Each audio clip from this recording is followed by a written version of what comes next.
चलिए, जय हिंद मेरे प्यारे बच्चों, कैसे हैं? आई होप आप सब लोग बहुत अच्छे होंगे। कैम्ब्रिज क्लास में आपका स्वागत है। यहाँ क्लास 9th के फिजिक्स चैप्टर का जो दूसरा चैप्टर हम सब गति का वर्णन कर रहे थे, उसी का ये क्लास हम आगे बढ़ाते हैं और आगे पॉइंट्स आता समझने के लिए। कल हम अदिश और सदिश के बारे में बहुत अच्छे तरीके से विस्तार पूर्वक अध्ययन किए थे। ठीक है, सभी वीडियो मतलब फिजिक्स के 9th क्लास के सभी क्लास का डिस्क्रिप्शन में इसका लिंक दे दिया गया है, वहाँ से जाकर के सभी क्लास आप देख सकते हैं। यहाँ देखिए, दूरी और विस्थापन आज के क्लास में हम सब समझने वाले मात्र 2 पॉइंट कि दूरी क्या होता है और विस्थापन क्या होता है और दूरी और विस्थापन में क्या अंतर होता है। तो देखिए, दूरी का परिभाषा कल हम बताए थे कि किसी वस्तु, देखिए सबसे पहले हम चर्च करने वाले हैं किस पे? दूरी पे। किस पे चर्च करने वाले हैं? दूरी पे। तो देखिए, दूरी किसको कहते हैं, दूरी किसको कहा जाता है, दूरी किसे कहते हैं? ठीक है, तो यहाँ देखिए कि किसी वस्तु द्वारा तय किए गए रास्ते की वास्तविक लंबाई को दूरी कहते हैं। मतलब कोई भी वस्तु है, कोई भी वस्तु है, वह जितना भी रास्ता तय करेगा, जितना भी रास्ता तय करेगा, वो उसकी क्या कहलाएगी? दूरी कहलाएगी। अर्थात तुम जैसे घर से स्कूल के लिए निकले, तो घर से तुम स्कूल आई, स्कूल से कोई दुकान चला गया सब्जी खरीदने, उस दुकान से कपड़ा का दुकान चली गई, कपड़ा की दुकान के बाद फिर से मॉल चली गई, मॉल के बाद फिर से रेस्टोरेंट चली गई, फिर से घरे चल गई। मतलब दिन भर में जितना तुम रास्ता तय किया, वही तुम्हारा क्या कहला गया? दूरी कहला गया। इसीलिए परिभाषा भी वही चीज कहता है कि रास्ते की वास्तविक लंबाई को क्या कहते हैं? दूरी कहते हैं। रास्ते की वास्तविक लंबाई को दूरी कहते हैं। ठीक है, इसको एस से सूचित किया जाता है, एस या डी से। एस या मतलब दूरी को सूचित किससे किया जाता है? एस या डी से। अब जब दूरी है तो इसका एस आई मात्रक क्या होगा? एस आई मात्रक इसको मीटर में मापते हैं। एस आई मात्रक इसका क्या होता है? मीटर। अर्थात दूरी का एस आई मात्रक मीटर होता है। इसका सीजीएस मात्रक क्या होता है? सेंटीमीटर होते हैं। दूरी का सीजीएस मात्रक क्या होता है? सेंटीमीटर। देखिए, दूरी एक कौन राशि है? दूरी एक कौन राशि है? तो दूरी एक अदिश राशि है, क्योंकि इसमें सिर्फ क्या है? परिमाण है। इसमें सिर्फ क्या है? परिमाण है, इसीलिए यह कौन राशि है? अदिश राशि है। देखिए, दूरी की विशेषता क्या होती है? दूरी की विशेषता, दिशा इसमें कोई महत्व नहीं रखता। मतलब करने जा रहा है इन्ने इन्ने इन्ने उन्ने, दिशा इसमें कोई महत्व, कहीं भी आ जा सकता है। ठीक है, हमेशा दूरी क्या होती है? धनात्मक। ऐसा कभी तुम सुने हो कि -2 किलोमीटर चले, तो माइनस में कभी नहीं जाता। या 0 किलोमीटर चले, वो बोल चलवे नहीं किए रस बढ़िया बोल रहे थे। तो इसीलिए दूरी हमेशा क्या होती है? धनात्मक होती है। जब भी 1 किलोमीटर 2 किलोमीटर जब भी जो भी होगा, दूरी क्या होगा? धनात्मक होगा। तय की गई दूरी कभी शून्य, क्योंकि जब हम तय करिए दिए तो शून्य रहेगा। इसीलिए यहाँ दिमाग लगाओ कि दूरी ना तो ऋणात्मक होगा ना ही शून्य होगा। दूरी हमेशा क्या होगा? धनात्मक होगा। दूरी हमेशा धनात्मक होंगे। ये हमारी दूरी की बात कही गई। जैसे दूरी निकालने के लिए हम क्या करें? जैसे उदाहरण यहाँ देख लो दिया, कोई वस्तु है, कोई वस्तु है जो कि बिंदु ए से, यहाँ से कोई ए बिंदु है, यहाँ से ही चलना शुरू किया, बी पर गया। अब बी के बाद फिर से वह कहाँ आ गया? सी पर। और सी के बाद फिर से आ गया डी पर, और डी के बाद फिर से आ गया ई पर, ई तक पहुंच जाएगा। अब इस प्रकार इसकी कुल दूरी बताएं। तो ये मान लो कि 1 किलोमीटर चला, ये 2 किलोमीटर चला, ये 3 किलोमीटर चला और ये 4 किलोमीटर चला। अब इसके द्वारा तय की गई दूरी हम कैसे निकालें? तो पहले वस्तु कहाँ से कहाँ तक गया? ए से बी तक, फिर प्लस बी से सी तक, फिर सी से डी तक, फिर डी से ई तक। तो ए से बी कै किलोमीटर चला? 1 किलोमीटर चला। बी से सी कै किलोमीटर चला? 2 किलोमीटर चला। सी से डी कै किलोमीटर चला? 3 किलोमीटर चला। डी से ई कै किलोमीटर चला? 4 किलोमीटर चला। जोड़ो तो 1 2 1 3 3 3 6 6 4, अर्थात उस वस्तु द्वारा तय की गई दूरी कै किलोमीटर हो गया? 10 किलोमीटर हो गया। ये दिमाग में घुस गया। चलिए हम और तुमको बताते हैं इसी प्रकार दूरी निकालने के लिए। जैसे यहाँ से कोई वस्तु चलना शुरू किया और यहाँ पहुंचा, यहाँ पहुंचा, यहाँ के बाद यहाँ आ गया। ए से बी गया, बी से सी गया। ये 3 किलोमीटर चला, ये 2 किलोमीटर चला, ये 5 किलोमीटर। इसकी दूरी बताइए। तो दूरी के लिए क्या लिखेंगे? A B plus B C plus C A. बताओ, ए से बी कितना गया? 3 गया। बी से सी कितना आया? सी से ए कितना आया? 3 2 5 5। कै किलोमीटर चला? 10 किलोमीटर। अब भी बताओ, देखो ई चला 2 किलोमीटर, ई चला 3 किलोमीटर, इहो चला 2 किलोमीटर, ये भी चला। ए बी सी, दूरी क्या हो जाएगा इसके लिए? ए प्लस बी, बी से गया सी तक, सी से आया और डी से गया। बता, एक और बी का मान 2, अब बी से सी, सी से डी और डी से 3 2 3 2, कई किलोमीटर चला? मतलब ये देख लिया ना कि रास्ते की कुल वास्तविक लंबाई को ही क्या कहते हैं? दूरी कहते हैं। दूरी का एसआई मात्रक हम क्या बताएं? मीटर। इसका सीजीएस मात्रक सेंटी। दूरी का संकेत क्या बताएं? संकेत एशिया डी बताएं। कोई दिक्कत है? दूरी हमेशा धनात्मक होता है, दूरी हमेशा धनात्मक होता है। ऋणात्मक होता है? ऋणात्मक नहीं होता। शून्य दूरी होता है? नहीं होता है। क्या दूरी समझ में आ गया? पूरा दिमाग में सेटअप हो गया ना दूरी? चलिए, अब दूरी के बाद है क्या अगला पॉइंट बाबू? विस्थापन। दूरी के बाद क्या है? विस्थापन। तो विस्थापन क्या कह रहा कि वस्तु के, क्या कह रहा? वस्तु के प्रारंभिक और अंतिम स्थिति के बीच की न्यूनतम दूरी को विस्थापन कहते हैं। ठीक है, ये क्या कह रहा? जैसे दूरी क्या हो गया था? दूरी हो गया था रास्ते की कुल वास्तविक लंबाई। रास्ते की वास्तविक लंबाई को क्या कह दिए थे? दूरी कह दिए थे। लेकिन यहाँ क्या कह रहा? प्रारंभिक और अंतिम स्थिति के बीच की दूरी को क्या कहते हैं? विस्थापन। जैसे ही समझो, ये यहाँ है, जैसे ये चला 3 किलोमीटर और ये चला 5 किलोमीटर, तो ये ए से चलना शुरू किया, बी तक पहुंचा, बी से चलना सी तक पहुंचा, तो इसकी दूरी पहले क्या निकल जाएगा? A B plus B C, तो दूरी 5 प्लस 3 बराबर 8। लेकिन इसका विस्थापन कैसे निकलेगा? इसका विस्थापन, तो ये देखो, ये प्रारंभिक बिंदु यहाँ है और अंतिम बिंदु, तो इसके बीच की जो दूरी होगा अर्थात AC जो निकलेगा वो उसका विस्थापन कहलाएगा। तो 3 4 5 तो 25 3 3 9 कितना हो गया? 25 9 36, तो ये 6 निकल जाएगा। तो इसका विस्थापन कई किलोमीटर हो गया? 6 किलोमीटर हो गया। ठीक है, मतलब क्या कहा जा रहा कि किसी वस्तु के प्रारंभिक और अंतिम स्थिति के बीच की न्यूनतम दूरी, तो ये तिरछा तिरछी ऐसी ना मिला देंगे, न्यूनतम दूरी को ही क्या कहते हैं? विस्थापन कहते हैं। न्यूनतम दूरी को ही क्या कहते हैं? विस्थापन कहते हैं। जैसे और समझो तुम विस्थापन का मतलब है, जैसे ये मान लो कि पटेल का घर है, यहाँ घर से निकली और यहाँ आई स्कूल, ये स्कूल आई, स्कूल से फिर चली आई बाजार, ठीक है, फिर बाजार से चला गया होटल। अब पूछेगा कि इसका विस्थापन कितना है, तो ये होटल और घर के बीच की जो दूरी है वही उसका क्या कहलाएगा? लेकिन इसकी कुल दूरी का क्या हो जाएगी? यहाँ से यहाँ आया, यहाँ से यहाँ आया और यहाँ से ये दूरी निकल गया, इतना निकल जाएगा। लेकिन विस्थापन की बात करेगी तो ई वाला विस्थापन कहलाएगा। प्रारंभिक और मतलब जेजा से चले शुरू किए और जेजा पहुंचे, ये दोनों के बीच में कितना दूरी है वही उसका क्या कहलाता है? विस्थापन। देखो, विस्थापन को भी एशिया डी से ही सूचित करते हैं।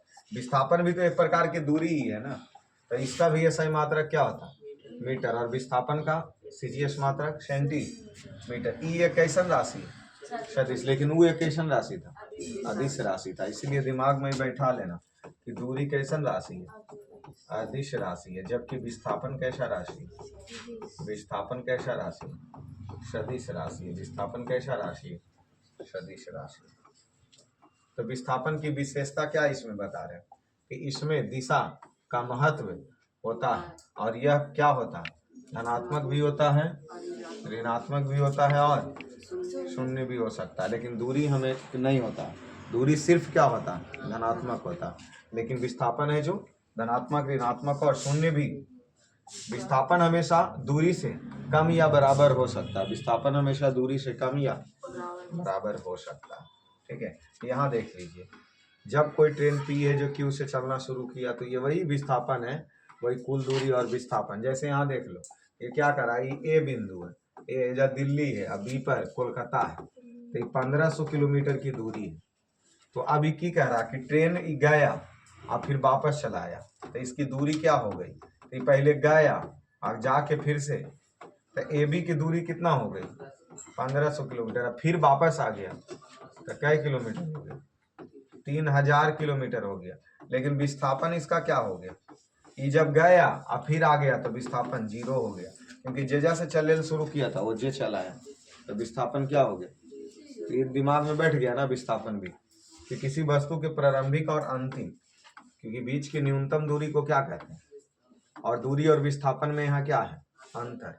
तो पहले परिभाषा बता दो, किसी वस्तु द्वारा तय की गई कुल लंबाई को क्या कहते हैं, दूरी कहते हैं। प्रारंभिक और अंतिम के बीच की न्यूनतम दूरी को विस्थापन कहते हैं। दूरी कौन राशि है, यहाँ देख लीजिए, दूरी कौन राशि है, अदिश राशि है। विस्थापन कौन राशि है, सदिश राशि है। दूरी हमेशा क्या होती है, धनात्मक होती है, लेकिन विस्थापन धनात्मक, ऋणात्मक और शून्य तीनों हो सकता है। धनात्मक, ऋणात्मक और शून्य तीनों हो सकता है। ये क्या होता है, यह हमेशा विस्थापन के बराबर या अधिक होता है, और यह हमेशा दूरी के बराबर या उससे कम होगा। दूरी के बराबर या उससे कम होगा। यहाँ कुछ महत्वपूर्ण बिंदु दे ले। जब कोई वस्तु सीधी रेखा में चलती है तो दूरी और विस्थापन क्या होता है, समान होता है। जब कोई वस्तु वृत्ताकार पथ पर चलती है तो प्रारंभिक बिंदु पर लौट जाती है तो उसका विस्थापन क्या हो गया। जैसे यहाँ देखो, ये क्या कर रहा है, जब कोई वस्तु सीधी रेखा में चला तो 2 किलोमीटर गया तो इसका दूरी भी पूछेगा तो 2 किलोमीटर, अब विस्थापन भी पूछेगा तो। लेकिन अगर कोई वृत्ताकार पथ में चला, अयोध्या से चले शुरू किया, चल के फिर से अयोध्या चले आया, तो इसका विस्थापन क्या हो जाएगा, 0 हो जाएगा। विस्थापन क्या हो जाएगा, 0 हो जाएगा। देख लीजिए यहाँ, ये क्या कर रहा है, दूरी केवल मात्रा बताती है, जबकि विस्थापन मात्रा और प्लस दिशा। तो इसीलिए तो विस्थापन कौन राशि है, विस्थापन सदिश राशि, क्योंकि ये दोनों चीज बता रहा। जबकि दूरी कौन राशि, अदिश राशि। दूरी कौन राशि है, अदिश राशि। कल की कक्षा में एक चीज छूट गया था लास्ट में, जिसको हम क्लियर कर देते हैं, कि कैसे हम पहचानेंगे कि कौन सदिश राशि है और कौन अदिश राशि है। डायरेक्ट इसको पहचानने के तरीका, क्योंकि हम तुमको बोले थे कि तुमसे डायरेक्ट अगर पूछ दिया जाए तो तुम डिसाइड कैसे करोगे कि कौन सदिश राशि है और कौन। तो इसके लिए ट्रिक होता है। इसके लिए ट्रिक देखो, सदिश के लिए एगो ट्रिक है बबुआ, कि जो शब्द में, इसको दिमाग में बैठाना, ये याद करे के चीज नहीं है, जो शब्द में व या ब लगल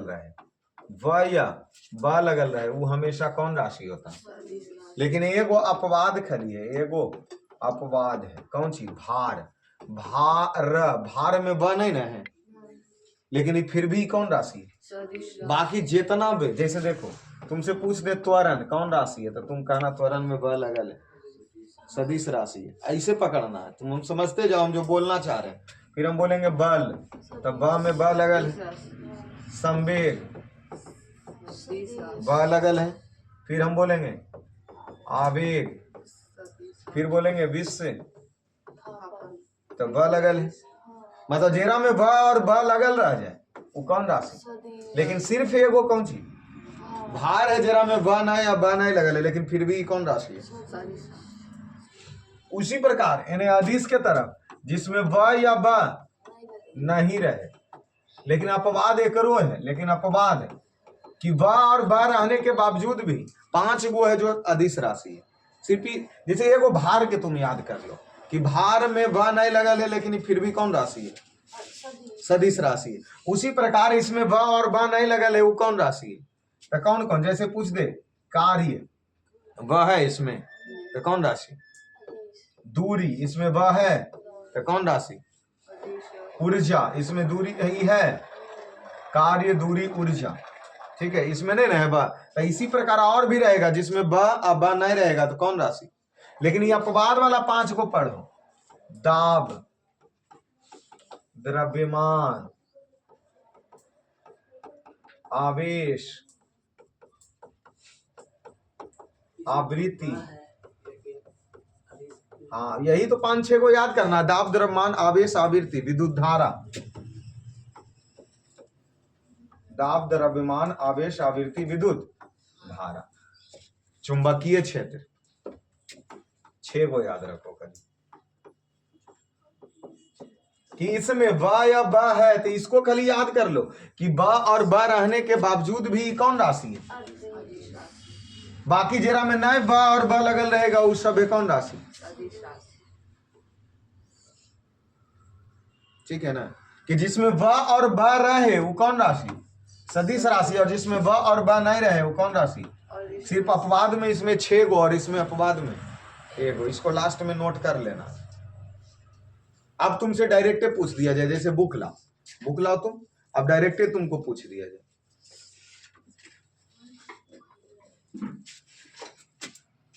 अब डायरेक्ट जैसे तुमसे इसमें पूछ दिया जाए कि कौन से कौन राशि है, तो तुमने डिसाइड कर लोगे जखने तुरंत। जैसे पूछ दिया जाए आवेग, तो आवेग वह है उसमें सदिश राशि। बल वह है, संवेग वह है, त्वरण वह है, वेग, चाल कौन राशि? चाल आदिश, क्योंकि चाल में नहीं है वह, तो चाल हो गया आदिश राशि। इसी प्रकार डिसाइड कर लोगे। जैसे पूछ दिया जाए समय,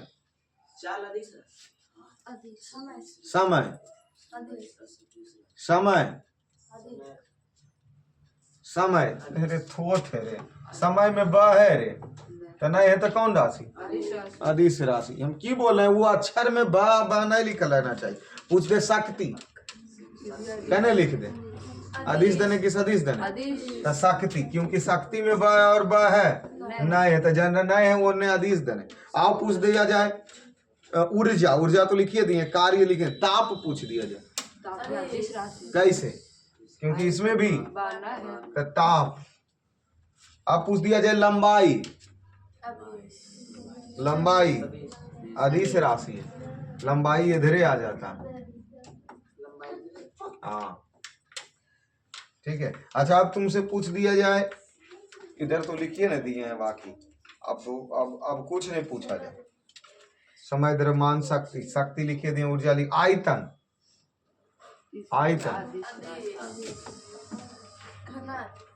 घनत्व भी इधरे आ जाएगा, दाब, द्रव्यमान, आवेश, आवृत्ति के तरफ। ठीक है, चलो बेड़ा पार है। बाकी मोटा मोटी पकड़ा जाएगा ना, कि जिसमें व और ब नहीं लगल रहे वो आदिश, और जिसमें लगल रहे वो सदिश राशि। चलिए, इसके बाद हम सब अगली कक्षा में चाल और वेग पढ़ेंगे, और जल्दी इस क्लास को भी निपटाने का प्रयास किया जाएगा।